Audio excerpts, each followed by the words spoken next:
ये बताओ। 6 करोड़ तक। आज हम आपको दिखाने जा रहे हैं कि यहाँ पे बिजली में जो कॉलेज तो पहले से था, लेकिन नवीन भवन जो बना हुआ है करीब 6 करोड़ की लागत से बना हुआ है, तो उसको लेकर हमारे पास कॉलेज में पढ़ने वाले कुछ बच्चे हैं। तो आइए उनसे उनका व्यू जानते हैं कि इससे वो कितना उत्साहित है और किस प्रकार का महसूस करते हैं। आइए, क्या नाम आपका? शांतनु जी, ये बताइए पहले आपका कॉलेज कहाँ लगता है? कॉलेज विंध्यवासिनी स्कूल जो पुरानी थी उसमें कॉलेज के लिए भवन वो लिया गया। तो उसकी स्थिति कैसी थी? स्थिति उसमें पर्याप्त कमरे नहीं थे, जिसके कारण अभी हम पीजी का कोर्स भी स्टार्ट नहीं हो पाया है। हाँ। हो सकता है भविष्य में इस भवन के बन जाने के बाद यहाँ हमारे नगर में पीजी की सुविधाएं भी उपलब्ध हो सकेंगी, जिससे हमारे नगर के जो विद्यार्थी हैं जो बाहर पढ़ने जाया करते थे और जिससे माता पिता को काफ़ी चिंता रहती थी, तो हो सकता है कि यहाँ पे पीजी का कोर्स उपलब्ध हो जाने के बाद जो अभिभावक हैं वो भी निश्चिंत होकर के अपने बच्चों को उच्च शिक्षा देने के लिए प्रेरित कर सकेंगे। आप आइए, ये बताइए यहाँ कौन कौन सी फैकल्टी है? यहाँ पे अभी यूजी का भी दिया गया, इसमें बीए, बीएससी और बीकॉम कर दिया। इसके पहले क्या था? इसके पहले भी यही था जो पुराने में चल रही थी विंध्यवासिनी स्कूल में कॉलेज में, तो यहाँ भी अभी इसी की व्यवस्था दी गई है। और उसके बाद अभी हमने मांग रखेंगे अभी हम शिक्षा मंत्री को कि यहाँ पे पीजी की व्यवस्था दिया जाए। स्टाफ यहाँ पे बहुत ही ज़्यादा कमी है, जिसके कारण यहाँ पे बहुत बच्चे लोगों को पढ़ाई नहीं हो पा रही है। तो यहाँ स्टाफ की कमी है, कंप्यूटर लैब की है जिसकी हम मांग रखे हैं, और यहाँ पे सीसीटीवी कैमरा कॉलेज में लगवाना है, उसकी भी हमने मांग रखी है। जानना चाहेंगे अपन। अभी ये बताइए, इसके पहले जो यहाँ पे समुचित, जैसे बता रहे हैं आपकी कलीग की, यहाँ पे समुचित व्यवस्था नहीं थी, प्रैक्टिकल वगैरह की, टीचर की स्टाफ नहीं था, तो कैसे चल रहा था? वहाँ एक प्राइवेट तौर पे विंध्यवासिनी स्कूल थी, वहाँ पे किराए पे लिया गया था और वहाँ पे महाविद्यालय को संचालित किया गया था, जिसमें टीचरों की कमी अभी भी है। महाविद्यालय यहाँ पे नई बिल्डिंग। कितने स्टाफ हैं अभी के? स्टाफ अभी 7 स्टाफ हैं और करीब 15 स्टाफों की कमी है, जिसमें ऑफिस वाले स्टाफ भी नहीं है। इसकी मांग लगातार अखिल भारतीय विद्यार्थी परिषद इकाई बिजली के द्वारा लगातार ज्ञापन और प्रदर्शन के द्वारा, जब महाविद्यालय यहाँ बिजली में नगर में नहीं थे, तो एक बार चुनाव के दौरान मुख्यमंत्री जी का आना हुआ था, तब हम लोगों ने ज्ञापन अखिल भारतीय विद्यार्थी परिषद के द्वारा दिया गया था। तब उन्होंने घोषणा की थी कॉलेज के लिए और उन्होंने किया, लेकिन ज़मीन को लेकर थोड़ा सा उसके कारण महाविद्यालय नहीं बन पाया था, तो वहाँ पे चल रहा था प्राइवेट। कितने स्ट्रेंथ है आपकी कॉलेज में? कॉलेज में लगभग स्ट्रेंथ 3,000 की स्ट्रेंथ है। 3,000 की स्ट्रेंथ है, तो फिर इतनी छोटी बिल्डिंग में कैसे चल रहा था? इसी वो बहुत सालों से विद्यार्थियों से इस चीज़ का मांग कर रही थी कि नई बिल्डिंग बनाया जाए। अब प्रारूप से तो नहीं चल पा रहा था, यहाँ की एग्ज़ाम पोस्टमा के लिए बच्चे जाते थे, बाहर पढ़ने मनेंद्र भी जाते थे यहाँ बच्चे पढ़ने के लिए, लेकिन आप क्या बोलते हैं, लगभग 800 की स्ट्रेंथ। अब जो एडमिशन होते थे, जो बाहर यहाँ के बच्चे शहडोल जाते थे, विद्यार्थी परिषद की मांग को पूरा करते हुए सरकार ने अच्छा कदम उठाया है। अब यहाँ पूरे बच्चे यहाँ पढ़ सकते हैं। मतलब आप लोग संतुष्ट हैं इससे? अब ये बताइए आप, जैसे ये थोड़ा सा क्या है कि आउट में जी, तो उसकी वजह से यहाँ पे कैंटीन वगैरह की व्यवस्था है? जी, अभी तो कैंटीन की व्यवस्था है, बाकी कैंटीन का चालू नहीं हो रहा है। कुछ दिनों बाद अच्छा होगा कि कैंटीन भी चालू हो जाएगी, ताकि आने जाने और खाने पीने की व्यवस्था अच्छे से हो पाएगी। चलिए, कुल मिला के यहाँ पे ये स्थिति नज़र आ रही है कि पहले से स्थितियाँ बेहतर तो नहीं हैं, पर यहाँ पे जो युवा है, जो छात्र हैं इस कॉलेज में पढ़ने वाले, वो अभी भी संतुष्ट हैं कि कम से कम वो जो हमारी पुरानी बिल्डिंग थी वहाँ पे समुचित व्यवस्था नहीं थी, और इनके अनुसार अगर अपन बोले तो करीब 3,000 की स्ट्रेंथ है इस कॉलेज में, जो कि बहुत बड़ी स्ट्रेंथ होती है 3,000 के कॉलेज में। चलिए आइए देखते हैं कि उच्च शिक्षा मंत्री जी आ रहे हैं यहाँ पे, तो ये लोग अपनी कुछ और मांगे रखेंगे, तो वो उनको कहाँ तक लेके जाते हैं, कितना पूरी करते हैं। पीजी के लिए भी इन्होंने बताया कि पीजी की भी मांग रखेंगे यहाँ पे, तो पीजी के स्टाफ के लिए पीजी का स्टाफ वगैरह भी यहाँ पे रखेंगे। पीजी क्लास है यहाँ पे? पीजी नहीं है, पीजी का पूरा सब्जेक्ट रहेगा, और उसके बाद स्टाफ की जो कमी है उसके लिए जैसे मतलब जो स्टाफ की कमी है उसकी बात करें। चलिए ठीक है, हम भी यही चाहेंगे कि इनके जो बच्चों का भविष्य है, इनके लिए पर्याप्त स्टाफ की व्यवस्था हो, समुचित यहाँ पे सारी व्यवस्थाएं हो, जिससे ये देश का भविष्य है और आगे चल के ये देश को बहुत बड़े स्तर पर ले जाएंगे विश्व में, जिससे हमारा देश काम है।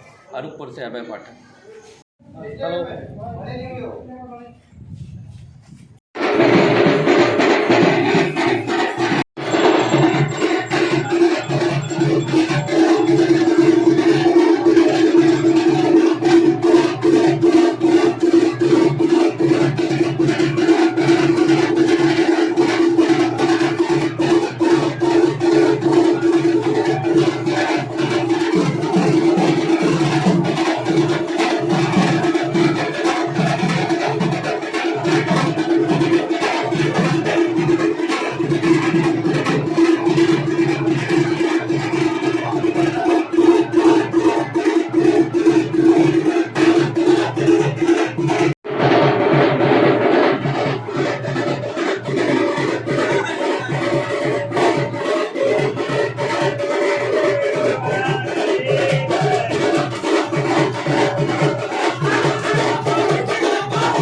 ये शाबाश जो ये बिल्डिंग बनाया हो जो बनाया है उसके ठेकेदार भी और सबका उसमें नाम उकेल के परमानेंट दीवार में चिपका हो ये काम नहीं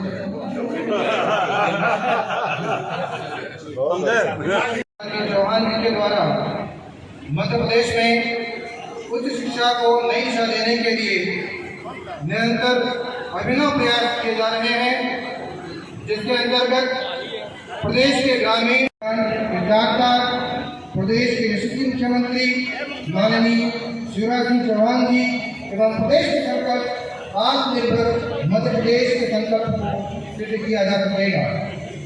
मध्य प्रदेश के यशस्वी मुख्यमंत्री ताकि ग्रामीण अंचल की प्रतिभाओं को भी राष्ट्रीय और अंतर्राष्ट्रीय स्तर पर अपनी पहचान बनाने का बेहतर अवसर प्राप्त हो सके।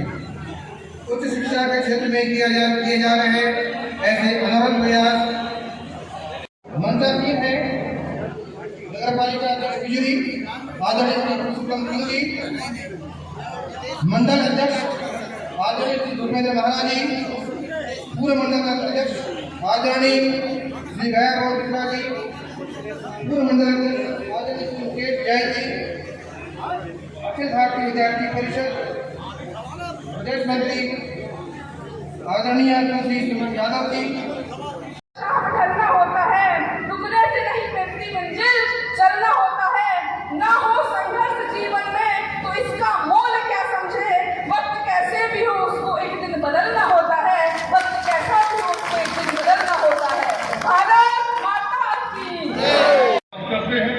मैं तो राजनीति में संकीर्णता को स्थान में नहीं देता। मेरे क्षेत्र का विकास हो, मैं आपके साथ खड़ा हूँ। दलगत राजनीति अलग है, चुनाव के समय लड़ लेंगे, हम लोग देख लेंगे। मैं आपसे आग्रह करता हूँ कि मेरे क्षेत्र की जो मांगे आई हैं प्रिंसिपल साहब के माध्यम से, गौतम जी के माध्यम से, मैं उन्हें ही वापस दोहरा करके नहीं, हमारे कोटमा में लगभग 2500 छात्र छात्राएं कोटमा कॉलेज में अध्ययनरत हैं। वहाँ पे स्नातकोत्तर नहीं होने की वजह से शहडोल या और आगे जाना होता है।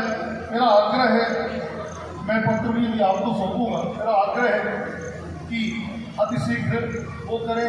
परीक्षा सेंटर की जो भी बातें आई हैं, मेरा विनम्र अनुरोध है कि वो सब आप जितनी जल्दी करेंगे या इस मंच से जब आप उद्बोधन के लिए खड़े होंगे और उसकी यदि घोषणा करके जाएंगे, बहुत बहुत धन्यवाद, सबकी ओर से आपका धन्यवाद होगा। जहाँ बगल में कोटमा विधानसभा क्षेत्र में राजनगर डिग्री कॉलेज है, राजनगर डिग्री कॉलेज तो बहुत संचालित हो गया था, किंतु उसका भवन नहीं था। हम अपनी सरकार के समय में उसके लिए प्रयास किया था। हमने आदरणीय राहुल गांधी जी थे, कमलनाथ जी के पास हम लोग गए थे, प्रक्रिया चल रही थी, फिर उथल पुथल हुआ, कोविड आ गया, 1-1.5 साल कोविड का आ गया। मैं आपको फिर से एक बार धन्यवाद देना चाहूँगा आदरणीय मंत्री जी, मैं आपको फिर धन्यवाद देना चाहूँगा कि सरकार बदलने के बाद भी वो प्रक्रिया नहीं रुकी और 1 महीने पहले आपने वो भवन स्वीकृत कर दिया है। मैं इसके लिए भी आपको धन्यवाद कहूँगा। आग्रह है आपसे कि वो स्वीकृत होकर के रखा हुआ है। अभी निर्माण एजेंसी डिसाइड नहीं हो पाई है, इसलिए उसका काम शुरू नहीं हो पाया है। यदि वो भी हो जाए तो बहुत बहुत धन्यवाद। इन्हीं शब्दों के साथ बहुत बहुत धन्यवाद। जय भारत, जय हिंद। हम सबकी तरफ से हमारे कार्यकर्ताओं ने, मंडल अध्यक्ष जी ने, विद्यार्थी परिषद ने और इस विद्यालय के प्राचार्य महोदय जी ने आपको सौंपा। उन सबके साथ साथ आज 2 मंत्री हैं। मैं आप दोनों से एक ही निवेदन करूंगा कि इस कोरोना के काल में निश्चित तौर पर मैं कह सकता हूं कि मध्य प्रदेश की सरकार ने, केंद्र सरकार हमारे मोदी जी के नेतृत्व में जिस प्रकार से काम करके और इस जो सबसे पिछड़ा जिला, मध्य प्रदेश का सबसे निचला एरिया, ये ट्राइबल जिला है, ट्राइबल संभाग है, यहाँ पर जिस प्रकार से जान माल की विद्यालय में ही रोटरी चालू कर सकते हैं। और हमारे यहाँ लाइब्रेरी भी है, 700 बच्चे पढ़े और पुस्तकालय नहीं हो, लाइब्रेरी नहीं हो, लाइब्रेरी में पुस्तक नहीं हो, तो बच्चों को व्यवहारिक ज्ञान कहाँ से मिलेगा? इस पर 80 लाख रुपए का हमारा आंकड़ा है। बात एस्टिमेट वगैरह सब बन जाएगा। हम तो आपसे केवल इतना निवेदन करते हैं, 800 किलोमीटर दूर से चल के आए हैं, 2-2.5 करोड़ रुपए अगर हमको मिल जाएंगे बिजली को तो आपकी बड़ी कृपा होगी। तो यहाँ के छात्रों का भी भविष्य एक आपने जो बात कही है कि यहाँ के बच्चे परीक्षा देने कोतवा जाते हैं, 700 बच्चे, 10, 15, 25 बच्चे हो तो ठीक है, 10 की व्यवस्था हो जाए, 700 बच्चे परीक्षा देने कोतवा जाए, ये आधा हारी है। इस नाते मेरा निवेदन है कि आज आप यहीं से निश्चित तौर पर इन बच्चों को कोतवा की यात्रा करने से मुक्त करेंगे और इसी परिसर को परीक्षा केंद्र बनाएंगे, ऐसा मेरा पूरा भरोसा है। परीक्षा केंद्र के साथ साथ इसके पीछे 65 एकड़ की भूमि है। माननीय मंत्री जी, इतना बड़ा महाविद्यालय है, उस 65 एकड़ की भूमि को अगर खेल भूमि के नाम पर खेल के लिए आरक्षित कर दिया जाता तो उस भूमि पर जो अच्छे बड़े की संभावनाएं बन रही है वो संभावनाएं भी समाप्त होती और भूमि को इस महाविद्यालय से जोड़कर उसको खेल परिसर बना दिया जाता तो बच्चों को फिजिकली ट्रेनिंग भी मिलती, बच्चे फिजिकली भी स्ट्रांग होते, फिजिकली एजुकेशन भी होता। और इस नाते मेरा आपसे ऐसा आग्रह है कि आप ऐसा जरूर करेंगे, मुझे पूरा विश्वास है। और मैं हमारे मंत्री माननीय रसाऊ जी से निवेदन करूंगा कि जो बात दिलीप जी ने कही है, अनेक बार इस बात का हमने आवेदन के बाद के यहाँ स्वास्थ्य मंत्री डॉक्टर प्रभुराम चौधरी से आपके बगैर के आए थे, उस समय भी मैंने एक भागवत को दिया था। इतना बड़ा नगर बिजली कोतवा के बराबर का नगर है, अनूपपुर जिला मुख्यालय के बराबर का नगर है और ये PSC है। आपके कृपा से अनूपपुर जिले के अंदर छोटे छोटे गाँव CSC है माननीय मंत्री जी, वेंकटनगर, जैतेली, पलासी, भुंगा और इतना बड़ा शहर हमारा बिजली आपके जैसे PSC में है। मुझे भरोसा है ये अन्याय आप बर्दाश्त नहीं करेंगे और आप यही करते हुए निश्चित तौर पर बनवाएंगे। मेरा ऐसा आप अनुरोध करते हुए एक बार पूरा मंच का अभिनंदन करता हूँ, वंदन करता हूँ। बहुत बहुत धन्यवाद। बहुत सी विसंगतियाँ पहले पैदा हुआ और गरीब लोग को खाने पीने में बड़ा दिक्कत हुआ। इस साल प्रदेश के मुख्यमंत्री जी ने और हमारे प्रधानमंत्री जी ने निर्णय लिया है कि जो व्यक्ति गरीबी रेखा के नीचे है, प्रधानमंत्री ने कहा कि 2 महीने का राशन 5-5 किलो में दूंगा, 10 किलो और 3 महीने का राशन हमारे मुख्यमंत्री जी देंगे, यानी एक व्यक्ति को 25 किलो राशन मिलेगा। अगर जिसके घर में 10 लोग हैं और वो गरीबी के रेखा के नीचे हैं तो 2.5 क्विंटल उनको चावल मिलेगा। तो ये जिम्मेदारी हमारे जनप्रतिनिधियों का। आप लोग प्रयास करिए कि हमारे क्षेत्र में कोई व्यक्ति भूखा न रहे, राशन वितरण उनको मिले, ये भी काम आप लोगों को देखना है। हमारे यहाँ 1 करोड़ 30 लाख परिवार, 4 करोड़ 80 लाख राशन पाने वाले लोग प्रदेश में। तो हमारे जिले में जितने गरीब लोग, इनको कम से कम सभी जनप्रतिनिधि, सभी साथीगण प्रयास करें कि गरीब भूखा न रहे, गरीब के थाली कभी न रहे खाली। इस हिसाब से आप काम करिए, इतना मेरा आप सबसे निवेदन है। मैं क्योंकि आज समय भी कम है, 2 प्रोग्राम है जमुना और अनूपपुर, इसलिए परम आदरणीय डॉक्टर मोहन यादव जी से निवेदन करूँगा कि हम सब लोगों को मार्गदर्शन देने की जरूरत है।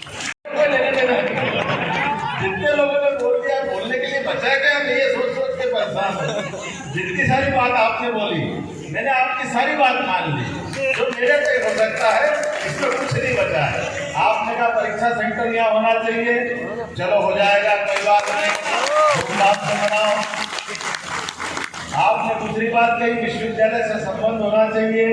माननीय मंत्री जी बैठे, मैं बैठा हूँ, मेरी तरफ से प्रयास है कि कोशिश करूँगा हो जाए, कोई दिक्कत नहीं। जो मेरे बस की बात है उसमें मैं बात करूँगा। अब आपने कहा कि यहाँ PG की क्लास खोली जाए या PG के कोर्स बढ़ाए जाए, इसके 2 रास्ते आते हैं। एक कोतवा का बाईपास भी बनाया हुआ है बिजली आने का, और एक डायरेक्ट कोतवा से आते हैं। अब मैं बाईपास से आ रहा हूँ। मेरी मुसीबत ये है कि इसके लिए माननीय मुख्यमंत्री की कैबिनेट तक जाएगा और वहाँ मंजूर होंगे, मैं चिट्ठी बढ़ा दूँगा, बाकी आपके दम लगेगा तो हो जाएगा। मैं उसमें भी आपके साथ हूँ, मेरे से कोई मना नहीं। और नहीं तो फिर मैं बाईपास बताता हूँ। बाईपास ये है, आप अपने बलबूते को, संस्कार का मंदिर होता है, ये जीवन धन्य करने वाला रास्ता है। किसी का कॉलेज अगर बनता है तो एक दो नहीं कई पीढ़ियों को तारने के लिए कॉलेज बनते हैं। तो हम सब का प्रयास होना चाहिए निश्चित रूप से शिक्षा के मंदिर में अगर हमारा योगदान हो सके तो आपका नहीं, हमको हमारा भाग्य अच्छा है। ये परमात्मा को धन्यवाद देते हुए काम करते रहने की आदत होगा चाहिए और मैं उस बात के लिए धन्यवाद भी देता हूँ। परिषद में आकर के अगर सीखने के साथ सीखना है तो यही सिखाता है कि हमारे जवानों की दिशा राष्ट्र की दिशा की तरफ होना चाहिए। हमारे जवानों की खून की ऊर्जा अगर मानवता की भलाई के लिए हो सके तो उसमें संस्कार का बीज अगर कहीं से आता है तो वो विद्यार्थी परिषद से आता है। मैं भी उस नर्सरी से निकला हूँ। बहुत बहुत धन्यवाद। भारत माता की जय।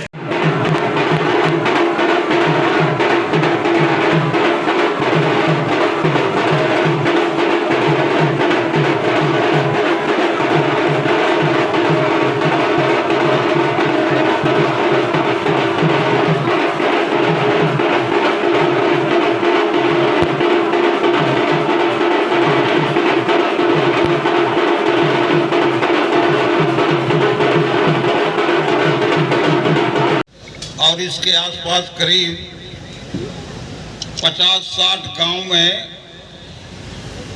हर 3 किलोमीटर पर हमने हायर सेकेंडरी स्कूल बनाया है। तो कम से कम 15-20 हायर सेकेंडरी स्कूल है।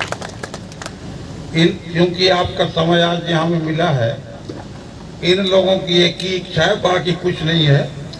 जब आपका समय मिले तो यहाँ पे डिग्री कॉलेज आप स्वीकृत करा देंगे, महाविद्यालय, ताकि यहाँ के बच्चों का शिक्षा के क्षेत्र में सुविधा मिले। बदरा जनपद भी है, ये आपसे अनुरोध है। और क्योंकि आपका 3-4 प्रोग्राम है इसलिए वो ज़्यादा समय न दे पाएंगे। मैं उन्हीं से निवेदन करूंगा कि अपना आशीर्वाद हमारे क्षेत्र को देने की कृपा करें।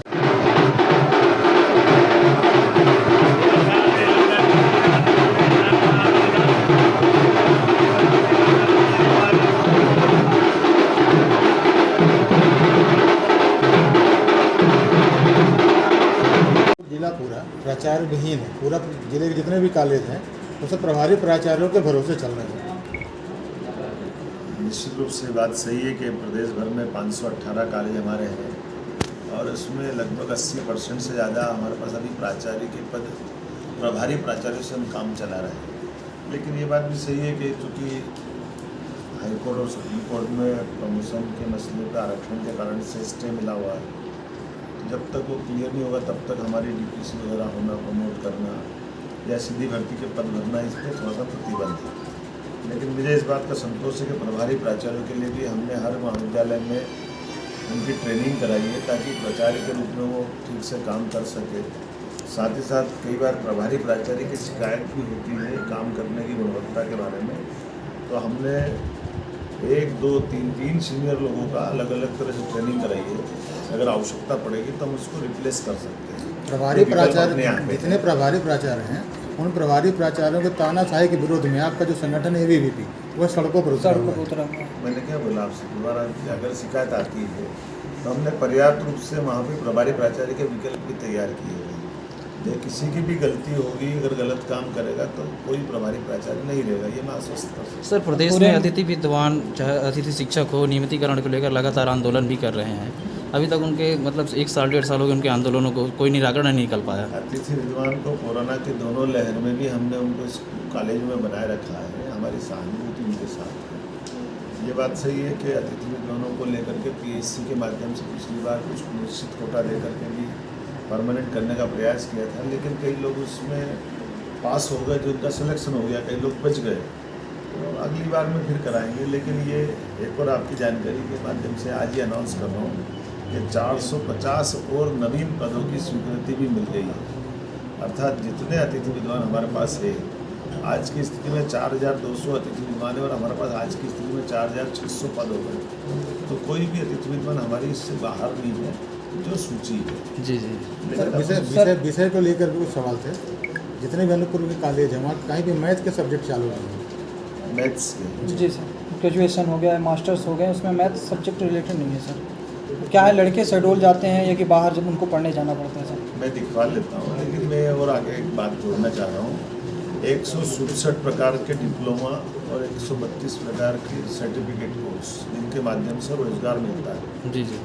मैंने प्रत्येक महाविद्यालय में वो सर्टिफिकेट और डिप्लोमा कोर्स भिजवाने का प्रयास किया है, जिसके माध्यम से सेल्फ फाइनेंस के कोर्स अपने कॉलेजों में चालू करके जिनसे रोजगार मिल सके। जैसे उदाहरण के लिए ये जो अपना वनांचल का क्षेत्र एक तरह से अनूपपुर, शहडोल, उमरिया, यहाँ माइनिंग भी काफ़ी है, पावर प्रोजेक्ट भी है। इसी प्रकार से हाइड्रो पावर के अलावा टूरिज़्म के सेक्टर में भी काम काफ़ी हो सकता है। तो ऐसे कोर्स जिन कोर्स के माध्यम से विद्यार्थियों को भविष्य में रोजगार मिल सके, वो कोर्स को हम प्रमोट भी कर रहे हैं और उसकी तुरंत परमिशन भी दे रहे हैं। सर, उम्मीद करता हूँ आने वाले समय में हो पाएगा, इनका सबका लाभ मिलेगा। आपके प्रथम आगमन में अनूपपुर जिला आपकी ओर देख रहा है, कुछ विशेष अनूपपुर के लिए? मैंने कहा कि जब से मैं बैठा हूँ, मेरे को लगभग 1 साल 1 महीना हुआ है, आज की स्थिति में हमारे कोई भी ऐसा कॉलेज नहीं है जिसकी भूमि उपलब्ध और हमने भवन नहीं बना दिया। अभी भी मैं यही बात कहने आ रहा हूँ कि अगर महाविद्यालय की घोषणा हुई है, महाविद्यालय के लिए भूमि उपलब्ध है, तो लगभग 85 कॉलेज में से 55 कॉलेजों को हमने आज की स्थिति में परमिशन दे दी है।